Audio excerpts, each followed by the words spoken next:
Welcome to Sports Talk 2319.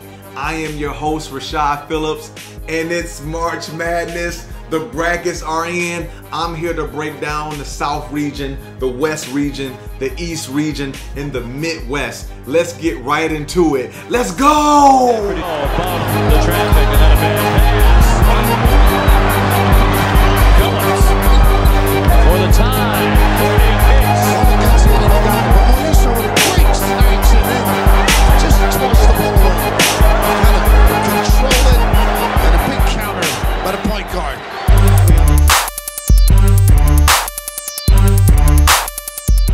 Let's start in the South region, where the #1 seed there is Virginia. Now, ultimately, when I'm breaking down my bracket, what I like to do is scan that region of teams that may be a threat that can dethrone that #1 seed. So when you look down the list in the South region, I say, what team can actually beat Virginia? Well, Kentucky, I believe, can beat them. Arizona, Cincinnati, maybe Miami on a good day. So now you look at the matchups between the teams. You have Kentucky against Davidson. Davidson is coming off a Atlantic 10 Conference Championship win. They just beat Rhode Island. Peyton Aldridge is fantastic. But I believe that Kentucky is just clicking on all cylinders right now. So I'm going to give Kentucky the nod. You got Arizona against Buffalo, and I just think Arizona's size and too much of DeAndre Ayton will be too much to bear for Buffalo. But you look down that region, you got some really good games between, you got Miami against Loyola Chicago. You got Wright State versus Tennessee. Wright State's a 14 seed, but I believe that they're stronger than a 14 seed. But Tennessee has been playing well all year, and nobody has really said nothing about them. They're battle tested. They lost in the championship to Kentucky, obviously in the SEC championship. But that's going to be a scary team to come across with Tennessee. And then at the bottom of that bracket, you have Cincinnati and Georgia State. Now, I really like Georgia State. The kid, DeMarcus Simmons, is one of the better all-around combo guards in America, but I believe Cincinnati's starting five is just will be too much for DeMarcus to defeat on his own. So in that South region, I really like Virginia all the way, but I believe Kentucky will beat Davidson, and Kentucky will beat Arizona to face Virginia. That's the South region for me.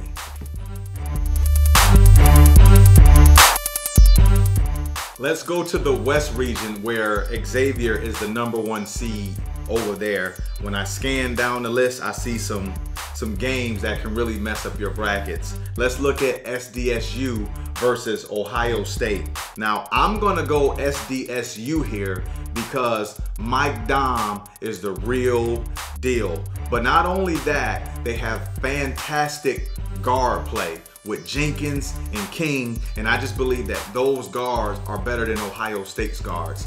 Not disrespecting Ohio State at all, but every year there's a 12 seed that wins, and right now South Dakota State University is in perfect position to win this game against Ohio State. Now you go down that list and you're trying to find a team that can dethrone Xavier's #1 seed.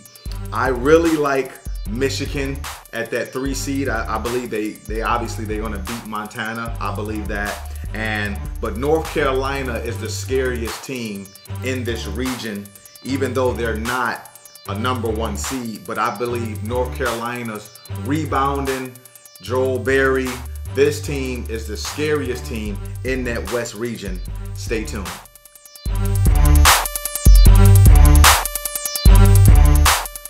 now we're going to move over to the East region. I believe that this region is the toughest region of them all. They have tons of great matchups and teams. The #1 seed over here in the East is Villanova. So let's look at this. Right off the bat, you have Virginia Tech versus Alabama. Ooh-wee.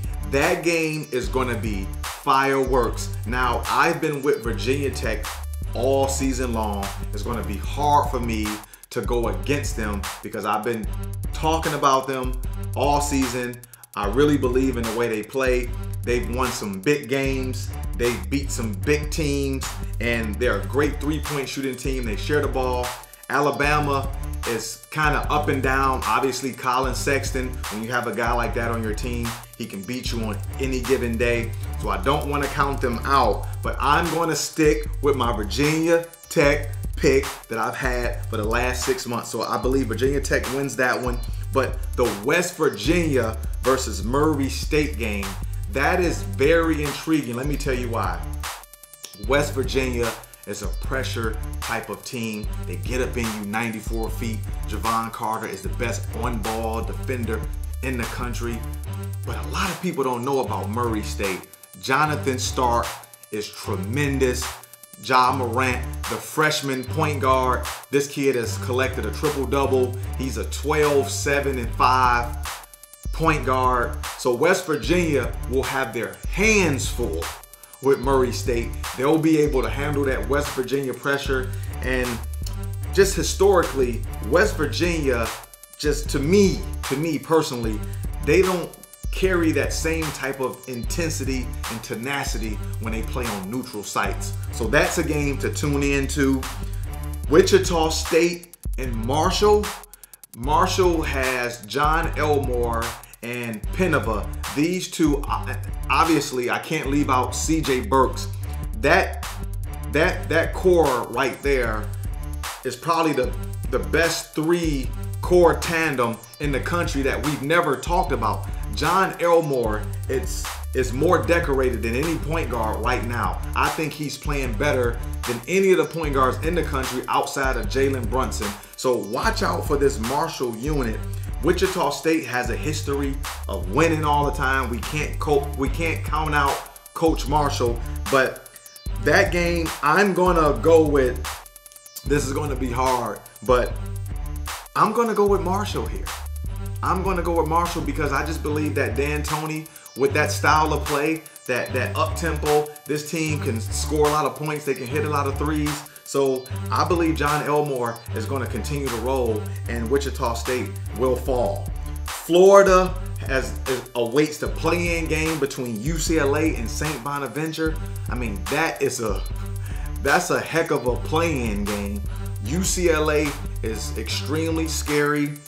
St. Bonaventure as well with Jalen Adams and Matt Mobley. So that's going to be crazy. I'm going to go with the St. Bonaventure in that play-in game. Texas Tech, SFA, that's going to be a battle. Two defensive teams. The scary part is that Texas Tech's had an injury, so I don't know if they'll be able to bounce from that, but I'm going to go with Texas Tech by a small margin. Arkansas versus Butler. This game can determine this whole East region because if Arkansas wins this game, they advance and they will play Purdue, given that Purdue wins. But I think Arkansas can really mess up some brackets. So be careful there, but I'm gonna go with Arkansas. And that wraps up the East region, but Villanova will await any of those teams.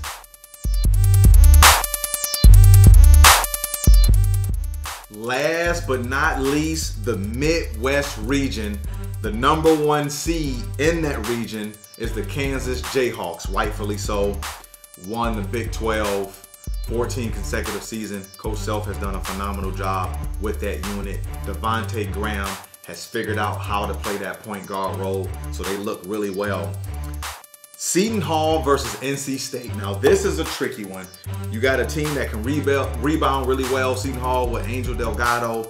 NC State has great guard play with Alaric Freeman and Markel Johnson. I believe Markel Johnson is one of the best breakdown artists in the country. I've been talking about NC State all season, so I can't go against them now. I'm going to stick with NC State, and I believe they pull it out in a close one against Seton Hall. But the sleeper in this bracket will be New Mexico State. A 12 seed, they take on Clemson. I believe that they're going to beat Clemson. I believe that they play Auburn. Auburn will beat Charleston and face Auburn. New Mexico State also beats Auburn as well. This is the team that's going to mess up your brackets. Jamario Jones is the best all-around player in the country. He's second in the nation in rebounding. Zach Lofton is an NBA offensive player. There's no doubt about that. I just believe that New Mexico State will mess up your brackets. We have TCU has slid in. Last year they won the NIT championship. Now they're in the big dance like I said they would this season. They await the play-in game between Arizona State and Syracuse. Great guards win at this time of year. It was kind of shaky how Arizona State got in, but they got off to such a great start with those guards over there. I believe that they win against Syracuse and take on TCU. Watch for Arizona State. They can make a run with those fantastic guards with Remy Martin and Evans. Michigan State's the 3 seed. They're playing in their backyard in Detroit at Little Caesars Arena. I believe Michigan State rolls through. They've had 2 weeks of preparation to get ready for their game. So Michigan State is safe and sound right now. Now, the intriguing match is Oklahoma. Everybody's counting out Oklahoma. They play Rhode Island, and Rhode Island is kind of trending down a little bit. So we have Oklahoma versus Rhode Island. I'm gonna go with Oklahoma, and listen to me. Listen to me here. This game is not about Trae Young. This game is about his teammates, McGusty, Odoms, James, Doolittle. This game is about you guys. Back up your point guard, go out and win this game. Now, if Oklahoma wins this, they will face Duke. That will be fantastic. It will be fireworks, and if Trae Young can get those 2 wins under his belt, we may consider him for the #1 pick in the NBA draft. But that's for another day, another conversation. Those teammates will back him up. Oklahoma will roll, and that wraps up the Midwest region. Takes their shot clock all the way down. Ferguson. Alexander, a wide open shot, didn't want to take it. Great job by Bailey done on letting Phillips get it back. Why a desperation heave? That is a 2. A 2. It's a 3-point lead for Detroit. The Bruins need a 3. Watson lets it go short. Ferguson the rebound. Fouled with 4.3 left.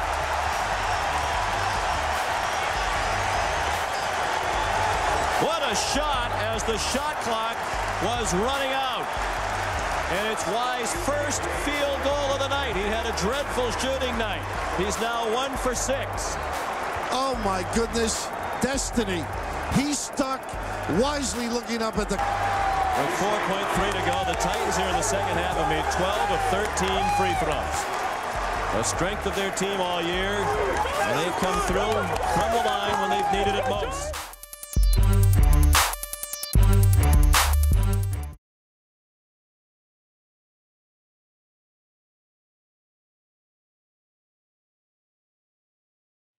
Right now on the phone, I have University of Michigan's assistant coach, Saddi Washington. Coach, welcome to Sports Talk 2319.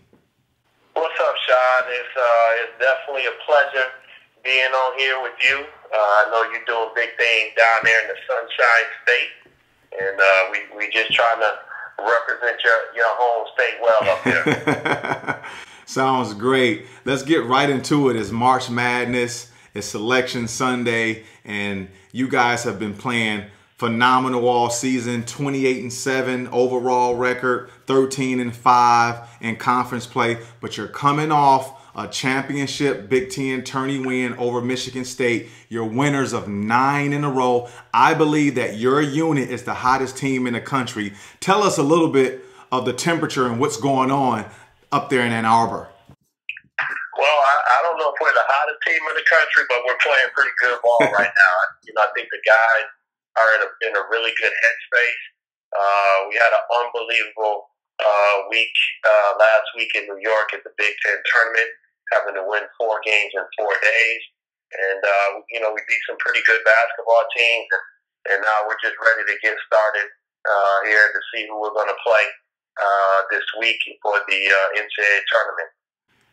It's been a joy to watch you guys play. You're averaging 75 points a game as your typical beeline type of offensive style team. But what surprised me, and I believe the viewers at home, is on the defensive side of the ball, you guys have been able to kind of shut some teams down. Tell us a little bit about the defensive philosophy that's going on over there. Yeah, I think, the guys, buy-in factor has been huge. I mean,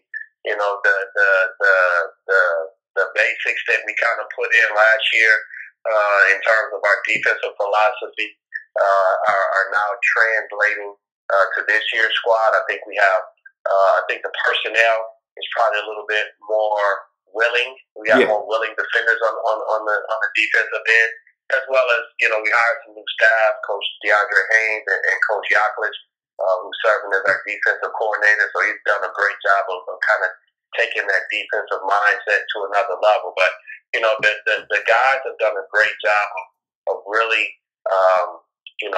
guarding their yard and being more serious and more intentional about keeping the ball in front. And then I think we've done a better job this season in contesting shots, which isn't a stat that people, talk a lot about. But when you contest shots at a high level, that means you're engaged defensively. And this time of the year, more than anything, you want to be a connected unit on the defensive end. And I would say the last thing that we continue to do at a pretty good level is run people off the three-point line and limiting or keeping them under their season average in terms of three-point mays. And, when you can force tough twos and contest tough twos and rebound those misses, you give yourself a chance to be a pretty good defensive team. Absolutely. And you guys have mastered that, perfected that throughout the season. And what I tell people all the time is winning teams protect the ball like a glass slipper. And if you look at your team right now, Coach, you guys are averaging just 9 turnovers per game as a team. Now, that's astonishing. So I'm going to read off a stat to you, Coach. And I know you probably know, but the viewers at home may not see this. But you guys, your whole stat line you have one player only averaging 2 turnovers a game, 1.3, 0.6, 0.7, 0.8. I mean, I've never seen any stat like that before with the team. What are you guys doing to keep that ball protected like that? Well, it's a huge emphasis. I mean, if you want to cut Coach Beeline's rug, then you turn that ball over, and he's a different animal. But Coach puts a huge emphasis on taking care of the ball.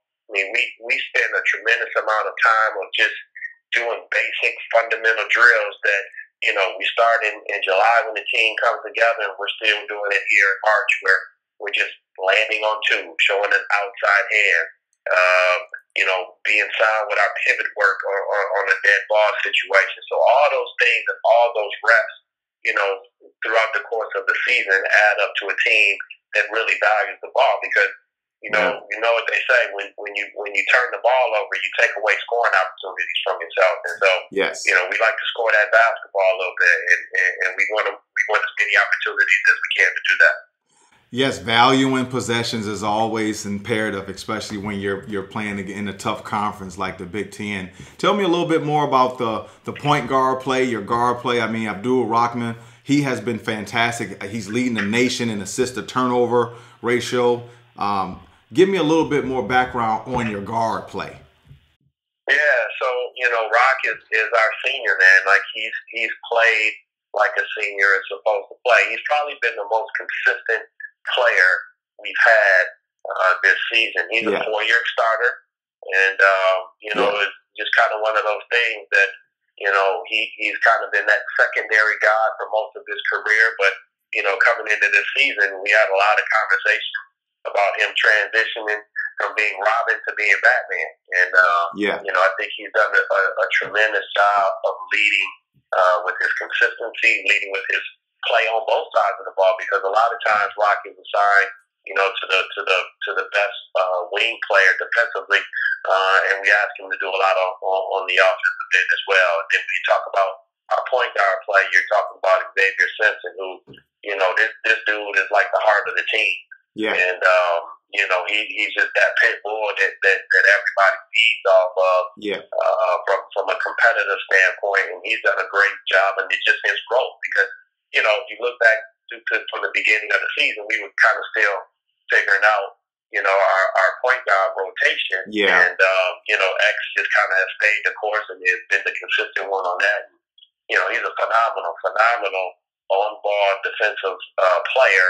And, he causes havoc. And he's the guy running the show, getting us into our stuff. So we need both of those guys to really be at a high level here these next couple of weeks. And it clearly shows. It really does. And like I said, you guys are so exciting to watch, and how you transition from one end of the court to the next, especially defense creating turnovers. I want to kind of switch gears a little bit, Coach, and get off basketball for a minute. And we both, and a lot of people don't know this, we both have daughters that chose different routes than what we chose. My daughter Karma is 11 years old, who's an upcoming gymnast, and your 15-year-old daughter Sydney is also a gymnast, and she's received a scholarship to University of Pittsburgh already for gymnastics. So is there any advice from you that you can give me as a parent that I can share with my daughter, so we can get to the stage that you and your daughter are at that stage? Because look, I'm talking to you from a dad now. I need your help. There you go. Well, from one gymnastics dad to another, the best advice I can say is just stay in your lane.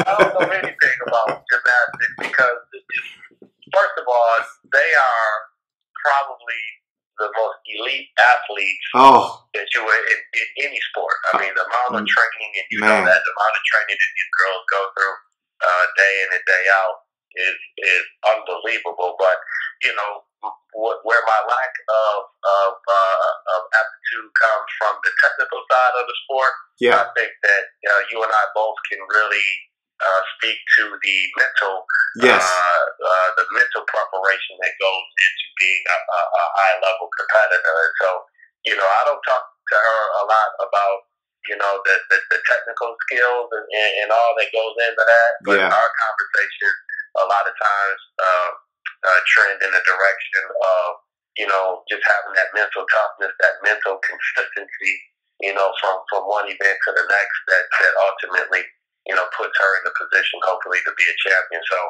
stay in your lane, brother, man. Stay in your lane.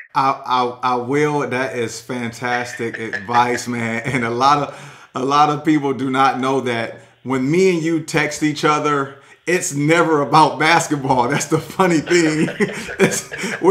We're always texting each other with gymnastic stuff, and I'm like, hey, I need your help here. Can you help? What's going on? So that is very, very important information for me, and I'll be sure to share that with my daughter, and we'll be watching Sydney very closely over here at the Phillips home. But I want to make sure and tell you thank you for joining me here at Sports Talk 2319, and I want to say good luck to the Michigan Wolverines. Well, I appreciate that, Shad, and we're going to need a lot of skill and will this time of the season. So, whoever our next opponent is going to be all hands on deck, for that first round game, and we'll see what happens next.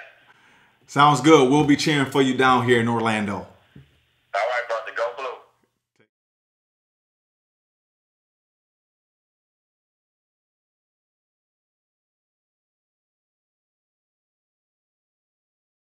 As we wrap up round one, I'm so excited to watch these amazing players and fantastic teams fight for one common reason, and that's a national title. I'll be on the edge of my seat watching each and every game. Stay tuned for next week as we go into round 2. I'm Rashad Phillips of Sports Talk 2319. Love my expertise info on college basketball players? Want to perfect your own play? Order my training DVD collection now at www.rpskillsunlimited.com.